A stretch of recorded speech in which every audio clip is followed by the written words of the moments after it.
away from me a little bit, so thank you for your patience. I wanted to, there has been an agreement negotiated on a comprehensive tax relief bill, and it's my understanding that we have 3 different shells that have been, or bills that have been brought to our committee.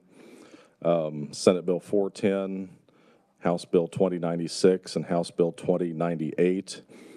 However, it sounds like we do not have those directly in conference yet to make an agreement on those. I'm waiting on the legislature's website to load to confirm this, but it appears initially that the House has changed the conferees and the 3 of you are on those conference committees. It doesn't appear to us yet that the Senate has updated its conferees to provide for them to be the tax conferees yet on that. But I don't know that with certainty just yet. Yeah, it appears 410 still has Senate Transportation members. 2096 still has Senate Financial Institution and Insurance members, as does 2098. So, just in the interests of expediting the process as much as we can, we do have House Bill 2036 that is in conference, if you'd be willing to use that as a shell for the tax relief plan. So thank you for asking, Mr. Chairman. I would be willing to negotiate on it, knowing that the others are coming. If something happens with the others, then that's all bets are off. Yes, absolutely. Okay. That's my intention as well. Okay, thank you. Yes. Okay, with that, I think I'll go ahead and I'll try to make sure I don't lose any of my information here. For a comprehensive tax bill, the House offer would be starting with food sales tax, accelerating that to July 1st. Complete elimination of the Social Security, income tax on Social Security benefits. Moving the residential exemption on property tax from our current number to 100,000 without indexing, and lowering the statewide school finance mill levy to 19.5. And along with that, including we had some language in Senate Bill 300 that the House passed that basically put a codified in statute that there would be an SGF transfer to the statewide school finance fund for any reductions caused by increasing the residential exemption or reducing the mill levy. We'd like to include that language.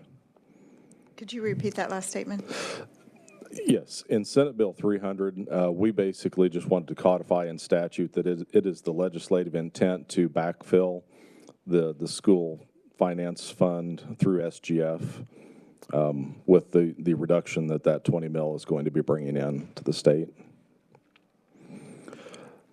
Also, the bank privilege fee reduction, as it was in Senate Bill 300.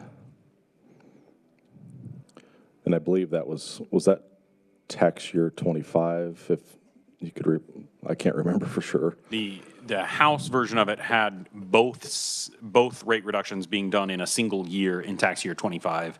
The Senate version of it had the first step being done in 25 and the second step being done in 26. Okay, yes. So it'd be the House position on that. Yeah, yes, to have it all done in 1 year. Also included in the package would be a child care and dependent care tax credit to allow 100% of the federal allowance. And probably what everybody's been waiting for, the income tax piece. We are proposing a reduction in the top rate that we currently have at 5.7 down to 5.5.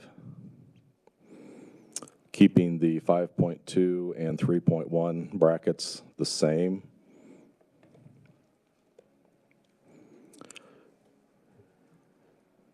increasing the standard deduction for a single filer up to $5,000, head of household $7,500, and for a joint filer $10,000 without indexing.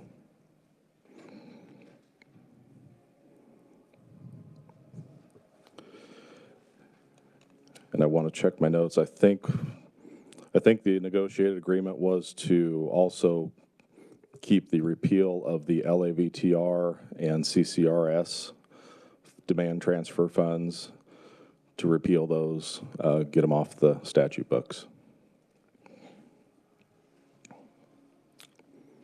So, Mr. Chairman, I just want to clarify, there's no change then in the personal exemptions that currently exist. And what I was told last night was possibly the Senate position on the privilege tax. That would, Mr. Chairman. I'd be willing to, I mean, at this point, I don't think that's a big disagreeing point. So if you wanted to make that as a counter offer, we would accept that Senate position to step it down over 2 years. Actually, Mr. Chairman, I think I'll keep my fingerprints off this one. Okay. We'll just take your offer. Hold on just a second, and we'll see if we have any questions.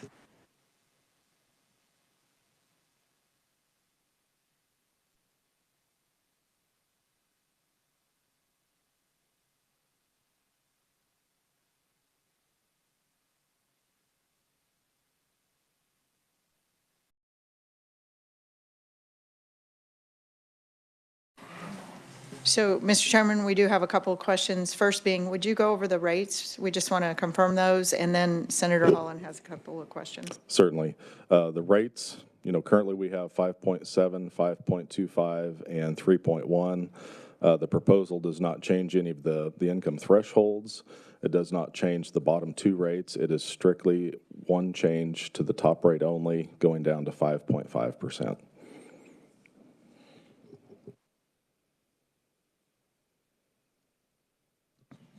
So could you review the LAVTRF provisions again? I want to be sure I understand that. Yes, as it was in Senate Bill 300, we proposed repealing those demand transfers, the the local ad valorem tax reduction fund, and the city county highway, or not the highway, the city county revenue sharing funds. Those have not been funded for the past 20 years, and we're just proposing to get those off the books completely. Okay. And then I guess one more, just maybe a technical question. We're going from 20 mils down to 19.5. I'm just kind of curious, what is the fiscal note of just that piece dropping the half a percent on that mill rate? I believe a half a mil is approximately $20 million. I might turn to research for clarification on that. The half mil it's between 21 and 22 million and kind of in the current year, and obviously it grows as valuations grow prospectively. Okay. Thank you. Eddie, is that currently, or is that if, because as we increase that residential exemption up to $100,000, that mill levy is going to be worth less. So is that number there what it's worth currently? So that is what it is with the valuation at its current level. When the Department of Revenue simulates these, they run the simulations with both policy changes simultaneously, so as to incorporate the interactive effects of those two provisions. I don't actually have the specific numbers associated with 100K and no indexing and 19.5 in front of me right at the moment, but we obviously can get those.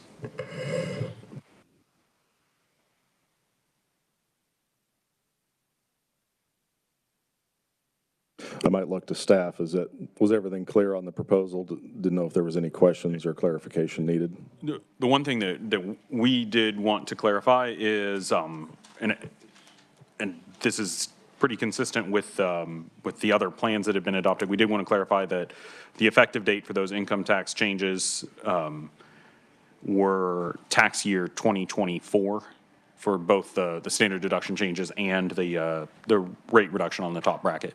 Yes, that is my understanding for tax year '24. Okay. And also on the Social Security exemption. And the property tax piece is also tax year Yes. '24? Yes, Okay. please.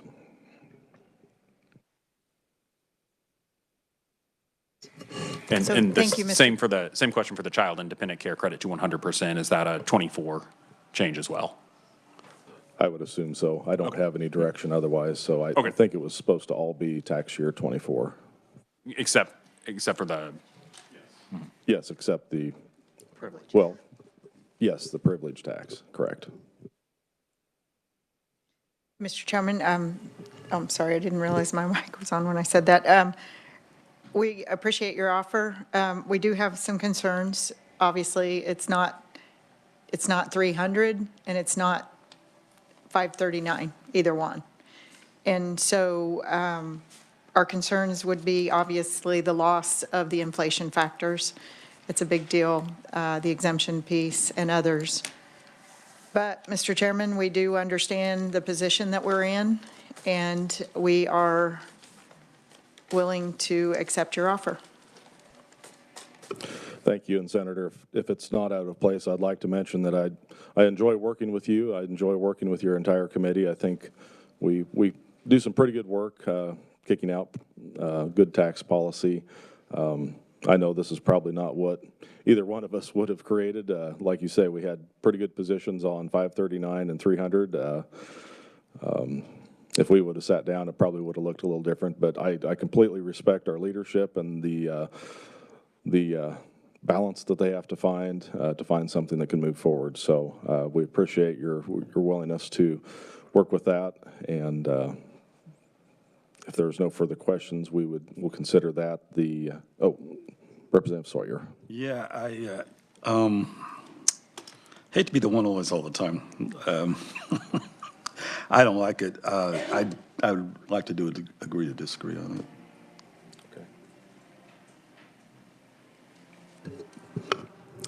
Okay, we will.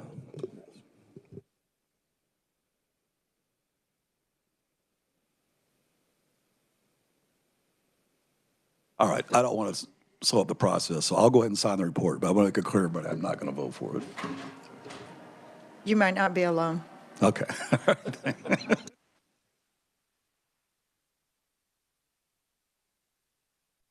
Senator Holland.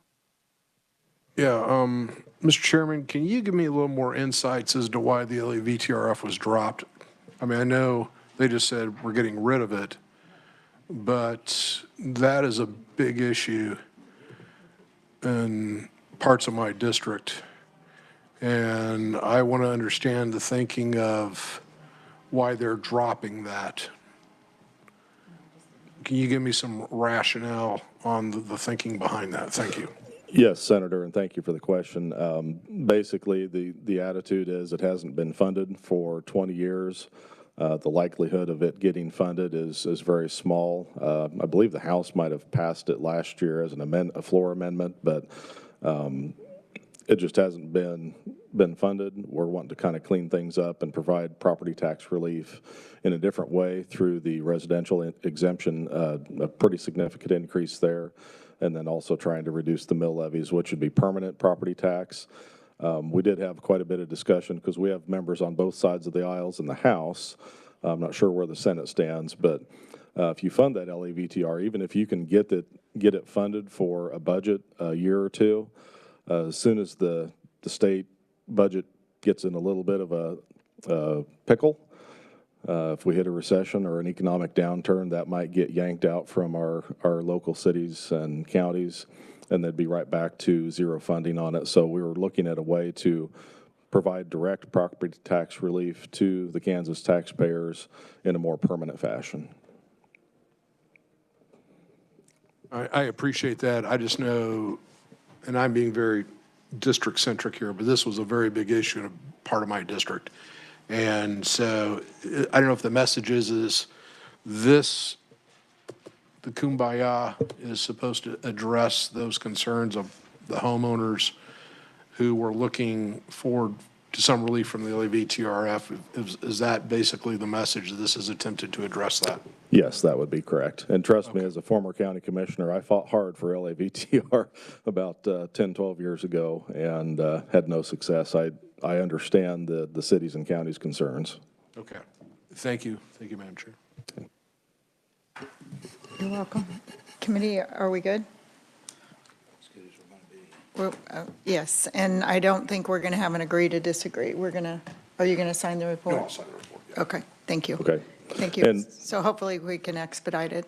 Yes, and I do appreciate, I understand when you're opposed to an idea and a concept, but I appreciate the fact that we can keep this moving through the process a little bit quicker. Thank you. Madam Chair, at this time, do you want to go ahead and start talking and discussing some of the other That would be packages that great. we've I know got? you have about 5 minutes. Right. But let's take advantage of it. Okay. And do you mind scheduling the next meeting too, so that when you hit the 1 o'clock, you can? Certainly. Do you go back in at 2 on the Senate side? Okay. We are as well in the House. Do you want to do after adjournment again? Or does Agriculture or any other committees have any conflict? Agriculture is meeting at 1:30, so I think if we did, why don't we just go ahead and set a time? 2:30, would that be okay? 2:30 should be doable unless we end up with some concurs on the House floor that take a while. I honestly don't know at this point what we've got on the agenda for the House, but let's go ahead and plan on that. Okay. Just ask for some grace if we're a little bit late. Absolutely, same here. Thank you, and much appreciated. Okay. Yeah. So we will go ahead and set the time. Next conference would be 2:30 p.m. Back in this room, 112 North. Okay.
The extension of the single city port authority tax credit.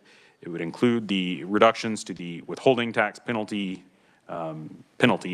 and it would include the housing investor tax credit transferability cleanup language. It allows the transferability in the year in which the credits are earned, not just the future years.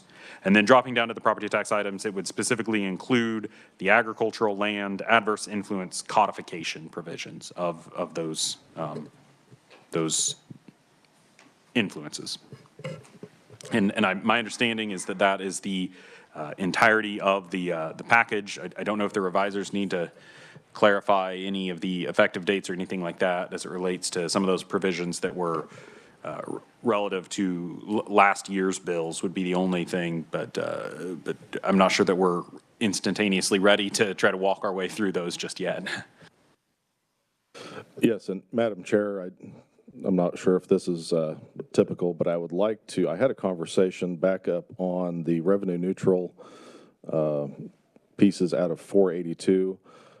I'd like to invite PVD Director Harper up and see if he would speak to this. We had a discussion regarding the forms, the valuation notices. We talked about putting some graphs in there about the 5-year graphs and visuals, but Director, if you wouldn't mind coming up, would you? Actually, Mr. Chairman, those are on a different form. They're not on the revenue neutral form. That is on the the valuation form that recently came out. Oh, okay. Yeah, sorry, it's the look back. We had a 5-year, the House passed us a Right. 5-year. We made it a 3-year because we thought it was taking it to a second form. Correct. And PVD, Okay. yeah, so absolutely, if we want to hear from them on that. Well, we form. just had a question because if there's change in statute, that there's currently statute requirements to kind of break out each parcel, the different properties, and the director said if we could possibly make a change to just include the total valuation, that makes that graph or that chart a lot easier rather than showing each individual Yeah, property. that's not on the revenue neutral letter. Okay, that That's- is correct. That is on, and I'm trying to find that provision, but it is in these, I was thinking it was somewhere in here and I couldn't. it is in here. It is the,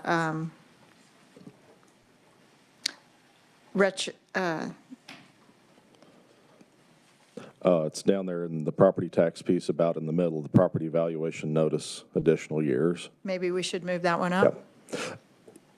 Or do you want to leave it? We can leave I- it. It's fine. I know, we're getting too many Yeah, we are getting non-controversial provisions. I'm doing exactly what I said I wouldn't Yeah, do. So. okay. We'll leave it where it's at, Yeah. but yes, Okay. we do need clarification on that. And yeah, That would be great. I'll Director Harper's probably happy he didn't get put on the spot. I'll continue to have a conversation with him to see if there's changes we need to do to make that work a little smoother. So, okay. Yeah, because I would like to get that legislation passed to include the look back. It's Yes. just however we do it. Thank you, Mr. Chairman. Thank you. I'll address the entire committee. Are there any questions or either from staff on the provisions? The staff does want to clarify, is this the shall to be determined based upon the further referral? So you're kind of talking about Yes, because we will not a have. shell that we're waiting on at this point? We've used up everything that we have right now to this point. So we can come to an agreement, but we can't actually adopt a conference committee report until we have those actually in conference. Okay. If there are other, we'll look for potential other technical type issues that we need to clarify in between now and then the next one, and hopefully get those questions to you then. That sounds great. Okay. Thank you very much. And with that, Madam Chair, unless there's anything else, No, we'll see you at 2:30. very good. Thank you. Mr. Chairman.